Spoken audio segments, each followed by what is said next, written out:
Students, ഇന്ന് നമ്മൾ D C voltage എങ്ങനെയാണ് ഒരു SMPS റീഡ് ചെയ്യുക എന്നുള്ളതാണ് പഠിക്കാൻ പോകുന്നത്.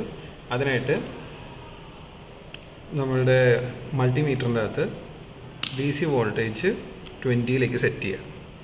എന്നിട്ട് SMPS പവർ സോഴ്സ് കൊടുത്തതിന് ശേഷം ഇതിലെ ഫ്രണ്ടിൽ ATX കേബിളിൻ്റെ അകത്ത് ഗ്രീൻ ആൻഡ് ബ്ലാക്ക് ഷോർട്ട് ചെയ്യുക.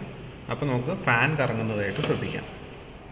Okay, so green and black നമ്മൾ ഷോർട്ട് ചെയ്ത് കഴിഞ്ഞ് പവർ കോഡ് കണക്ട് ചെയ്തിട്ട് നോക്കുമ്പോൾ ഫാൻ കറങ്ങുവാണെങ്കിൽ SMPS വർക്കിംഗ് ആണ്. ഇനി നമ്മൾ മൾട്ടിമീറ്ററിൽ നിന്നുകൊണ്ട് റീഡിംഗ് എടുക്കാനായി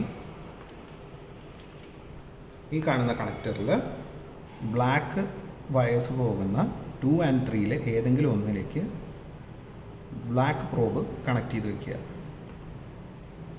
അതുകൂടാതെ റെഡ് പ്രോബ് മൾട്ടിമീറ്ററിൻ്റെ എടുത്തുകൊണ്ട് ഓരോ കളർ കോഡിലേക്കായിട്ട് നമ്മൾ ജസ്റ്റ് ടച്ച് ചെയ്ത് നോക്കുക. അപ്പോൾ നമുക്ക് കിട്ടുന്ന റീഡിങ്സ് കറക്റ്റാണോ നോക്കുക. ഇപ്പോൾ നമുക്ക് ഓറഞ്ചിനാണെങ്കിൽ 3.28, അതുപോലെ റെഡിനാണെന്നുണ്ടെങ്കിൽ 5.24, അതേപോലെ ബ്ലൂവിനാണെങ്കിൽ 11.50. ഓക്കെ, സോ ഇതുപോലെയാണ് നമ്മൾ DC വോൾട്ടേജ് SMPS റീഡ് ചെയ്യേണ്ടത്. ഓക്കെ.